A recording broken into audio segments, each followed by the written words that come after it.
Estou contente com isso para transmitir a palavra de hoje, que é a palavra de Jesus. E a mensagem de hoje, muito importante, é sobre uma continuação a respeito do dom de profecia, o dom que os profetas têm, o dom de profetizar.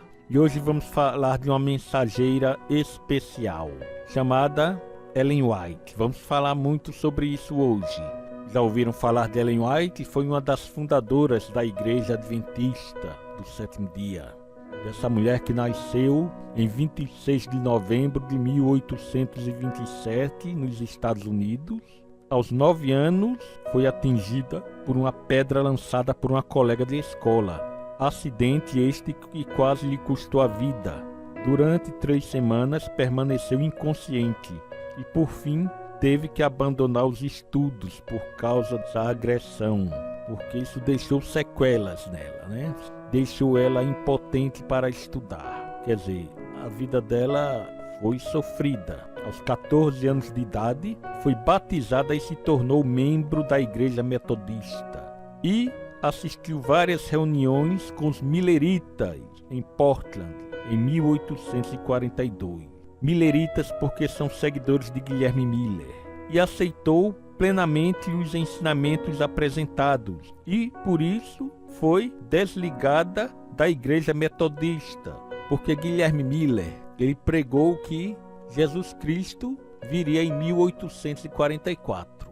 Ellen White creu nisso e participou desse movimento em que as pessoas criam realmente que Cristo viria nessa data. Aí Cristo não veio. Então, em dezembro de 1844, teve sua primeira visão, na qual contemplou a jornada do povo adventista rumo à cidade de Deus. Então, veja só, vamos analisar bem essa passagem, não é?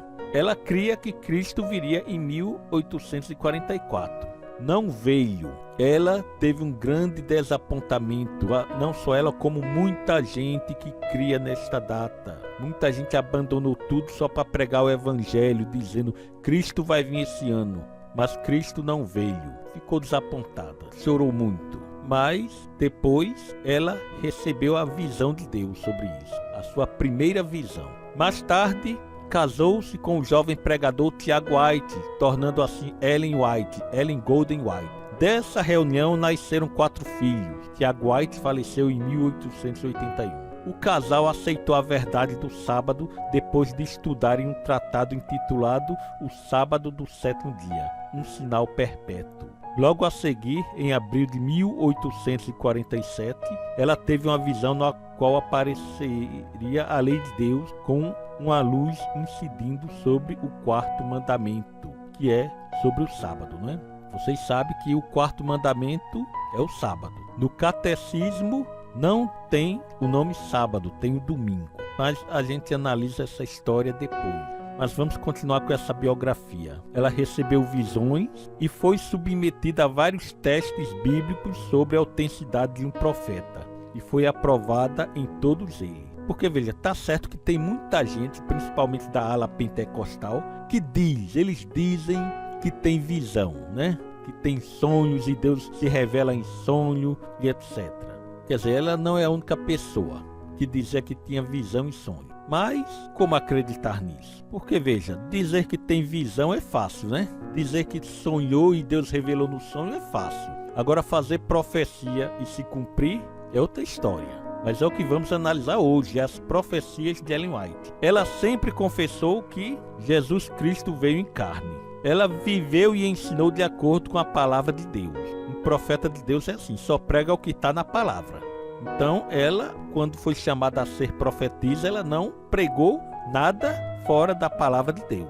Os escritos de Ellen White estimulam a obediência aos mandamentos e nos orientam a compreender melhor a Bíblia. Durante as visões, perdia a força natural e recebia uma força sobrenatural.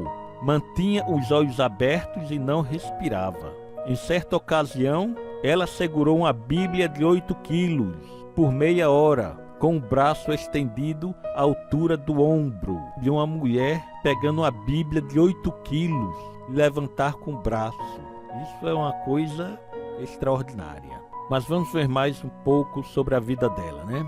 Ellen White viveu 88 anos, recebeu mais de 2.000 visões e sonhos e escreveu mais de 100.000 páginas. Ocupa o 4º lugar entre os autores mais traduzidos do mundo, tendo seus escritos divulgados em mais de 50 idiomas. Vamos analisar isso. Então veja que não era uma pessoa medíocre. Ela foi uma pessoa famosa, pelo menos no mundo da literatura. Ela foi famosa, né? A pessoa fazer um livro para ser lido em 150 idiomas é um best-seller. Geralmente os escritores, quando fazem um livro, fazem o livro só no idioma da própria nação, porque não consegue, digamos, exportar essa obra. Então se limita ao idioma da própria nação, não é? Mas ela fez obras literárias que foram exportadas para várias nações, em mais de 150 idiomas. Suas obras mais conhecidas são Vida de Jesus, essa eu já li. Caminho a Cristo, também já li. O Desejado de Todas as Nações e O Grande Conflito. É um exemplo das várias obras literárias dela. Embora não tivesse alto nível de escolaridade, era estudiosa e escreveu com autoridade sobre diversos temas, com autoridade: religião, ciências, história, oratória, música, educação, psicologia, administração, namoro, casamento, saúde, nutrição, profecias, entre outros. Ela escreveu vários assuntos, vários livros e vários assuntos. E não recebeu críticas de nenhum, digamos, analista, nenhum crítico literário. Por exemplo, quando falava em saúde, nenhum nutricionista dizia que ela estava errada.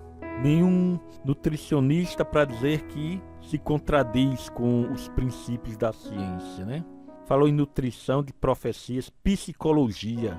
Que mensagens importantes.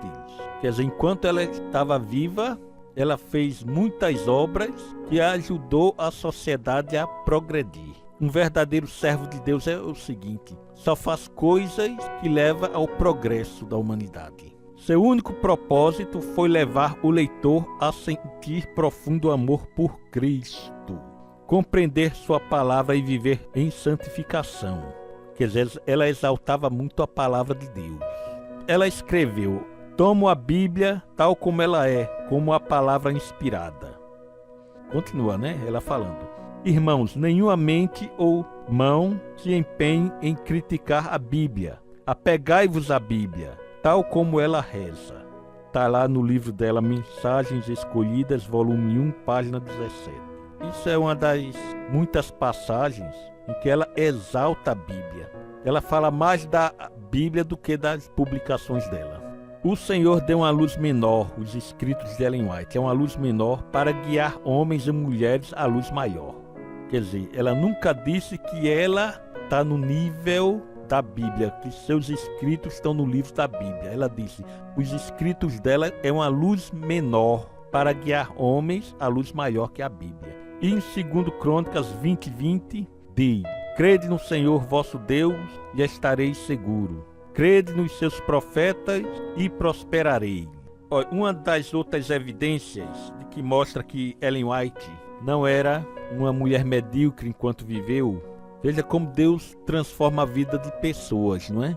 Era uma mulher sem escolaridade, teve que deixar de estudar por causa de um acidente, que foi a pedrada. Era uma mulher pobre, mas ela foi e tem sido respeitada como escritora, oradora, conselheira, reformadora educacional e da saúde, fundadora de instituições e defensora dos direitos humanos. É muito respeitada. É reconhecida até mesmo como uma das precursoras da ecologia moderna. Ela está entre os 100 americanos mais influentes da história. Ela produziu frutos positivos. Mas fica a pergunta: por que vocês adventistas creem que ela é uma serva de Deus, enquanto que tem outros pastores aí metendo pau, né? Vocês que veem as redes sociais, vê que os pastores de outras igrejas ficam atirando pedra contra ela, dizendo que é uma falsa profetisa, fez até calúnias, meu Jesus Cristo. Fez até uma calúnia, dizendo o seguinte, que os adventistas de Ellen White são racistas. Veja que absurdo. Ela que dizia o seguinte em seus livros, que Deus não faz distinção de rico, pobre, negro, branco. Ela falou que a escravidão negra era uma abominação para Deus. Ela era abolicionista, lutava pela abolição da escravatura. No tempo dela, existia a escravidão negra nos Estados Unidos. E ela era contra, dizendo que esses negros eram seres humanos. Mas vem o pessoal distorce tudo, pega uma passagem fora de contexto e distorce. Aí diz que a mulher é racista e o adventista também é um racista porque segue uma mulher racista. Essas calúnias. Minha gente, que absurdo. Eu não vou demorar muito em explicar isso, como é que eles distorceram essas passagens, mas pode ter certeza, eles distorcem. Esses pastores não são pessoas honestas, porque distorcem. Porque quem não tem a verdade usa a mentira para se justificar. É assim. Quem não tem verdade prega mentira. Tem gente que quando vai debater com adventista, usa argumentos falhos, distorce a palavra de Deus para tentar provar que o adventista está errado. Isso é muito comum. Quanto mais esse povo ataca a igreja com suas calúnias, mais eu, por exemplo, mais eu tenho certeza que a igreja adventista é uma igreja de Deus aqui na terra. Porque entenda, minha gente, os apóstolos também foram caluniados. A igreja de Deus. Roma queria destruir a igreja de Deus, alegando que o povo de Deus era um povo que provocava, digamos, era um povo que perturbava a sociedade. E foi duramente perseguido. E muitos cristãos morreram. E os apóstolos também morreram perseguidos. Como o apóstolo Paulo, o único que morreu de morte natural foi o apóstolo João. Morreu pela idade mesmo. O resto morreu de forma cruel porque eram tidos como bandidos. Coloquem isso em mente.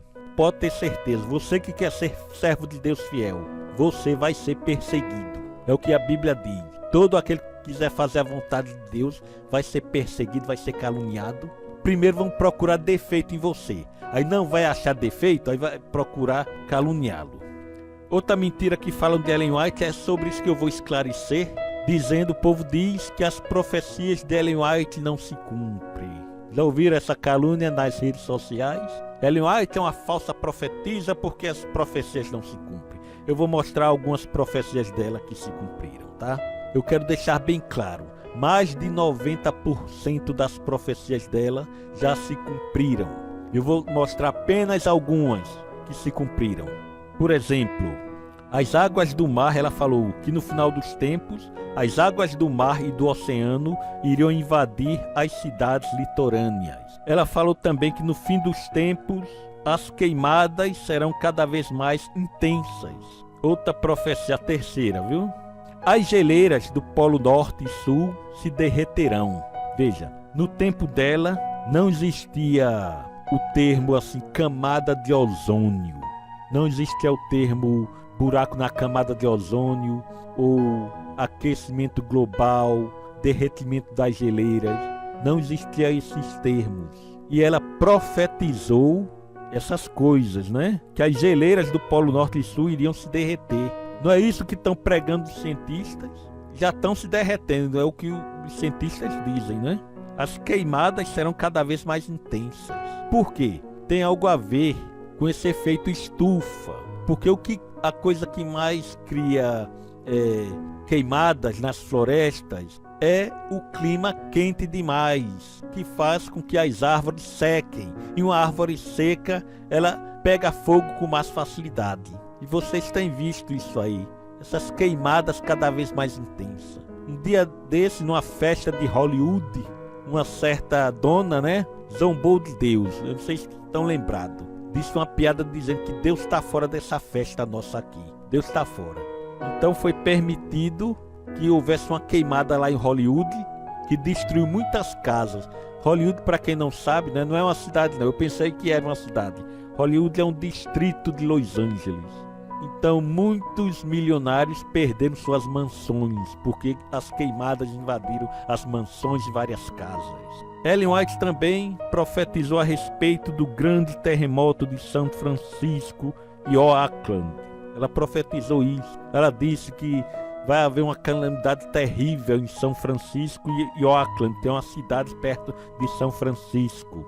Digamos que é uma cidade da zona metropolitana de São Francisco. Diz que vai haver uma tragédia, prédios destruídos, vidas perdidas, incêndios, o povo sem moradia. E aconteceu, 2 dias depois dela fazer essa previsão catastrófica, 2 dias depois, isso é, no dia 18 de abril de 1906, aconteceu o grande terremoto de São Francisco, Califórnia. E Oakland foi outra cidade atingida pelo terremoto. Talvez uma terceira ou quarta cidade também foi atingida. Não prestei atenção, mas São Francisco e Oakland foram as principais cidades devastadas pelo terremoto. Irmãos, uma coisa que eu reclamo muito na minha igreja, essas modas mundanas. Hoje em dia, quando uma crente vai para uma academia, uma crente vai com roupinhas sedutoras. Essas roupinhas de academia, né? Toda apertada. E vocês sabem, né? Quando a mulher usa uma calça comprida muito apertada, para um homem é a mesma coisa que tá nua. Ellen White, ela disse o seguinte: quando estiver pertinho do fim dos tempos, as modas mundanas invadiriam as igrejas. Talvez alguém diga, sempre teve isso, sempre, moda mundana nas igrejas. Irmãos, não é verdade. Quando eu era batizado no final da década de 80, isto é, em 1988, existia uma grande diferença entre uma cristã, uma mulher crente e uma mulher mundana. Quando a mulher ia para a rua, o povo dizia: essa aí deve ser crente, olha aí a roupa composta, deve ser crente. Quando a mulher andava na rua com aquele shortinho bem curtinho, mostrando as pernas de fora, aí o homem dizia: talvez faça programa, talvez seja garota de programa, por causa da roupa. Hoje em dia ninguém sabe quem é crente ou quem não é, porque estão se vestindo igual ao povo do mundo. Uma coisa lamentável, minha gente, uma coisa lamentável. Eu sou ativista nessa luta contra o mundanismo na igreja, porque isso escandaliza. Eu sou ativista contra isso. Um dia vou fazer um novo sermão falando sobre as roupas das irmãs e dos irmãos. Mas não agora, deixa para depois. Tem umas coisas aqui. Ellen White profetizou que o racismo no mundo, pelo menos nos Estados Unidos, iria diminuir. Isso ela falou da diminuição do racismo no mundo. Porque veja, minha gente, no tempo dela, a escravidão foi abolida, mas existia esse preconceito contra as pessoas negras. Existia preconceito contra isso. Tinha gente que achava que os negros são uma raça muito inferior. Até a década de 50, os Estados Unidos eram uma nação racista. Não só os Estados Unidos. Quer dizer, era uma página vergonhosa da história dos Estados Unidos. Os Estados Unidos que surgiu como nação protestante, não é? Mas infelizmente pregava sobre o racismo. Era uma nação racista, era uma nação que criou leis que tornava distinto, diferente, pessoas de famílias negras e famílias brancas. Racismo, irmãos. Isso era comum. Mas, se vocês fazerem uma comparação da década de 50 nos Estados Unidos para hoje, vocês vão ver que a minoria negra nos Estados Unidos e na Europa, a minoria negra conseguiu muitas conquistas, muitas. Hoje a mídia prega contra o racismo. A FIFA, por exemplo, Federação de Futebol, faz campanhas antirracistas. Hoje, quem pregar contra os negros é cancelado na sua rede social, no seu canal do YouTube, ou no seu canal do TikTok, ou canal do Instagram. Hoje é cancelado. Ninguém pode falar contra negros se não tem esse cancelamento e é mal visto pela sociedade. Antigamente não era assim. Então os negros de hoje conquistaram muitas coisas. Ainda tem racismo, sim. Aqui no Brasil, no mundo ainda tem, claro. Mas antes era pior. E Ellen White fez essa profecia. O racismo vai diminuir no mundo. Esse preconceito. contra os negros, especialmente contra a raça negra. Amém, não é, irmãos? Eu tenho muita coisa para falar, tem mais profecias ainda de Ellen White para mostrar. E vou mostrar de hoje a 8. Vocês estão achando interessante hoje, mas não se preocupe, temos mais coisa para falar dessa grande serva do Senhor que foi Ellen White, cujas profecias dela, mais de 90% se cumpriram. Oremos a Deus. Pai amado, te agradecemos por esta oportunidade que tivemos de estudar a Tua Palavra, Senhor. Abençoe os radiovintes, que dê cada vez mais entendimento para divulgar a Tua verdade na Bíblia. Essas bênçãos nós te pedimos em nome de Jesus.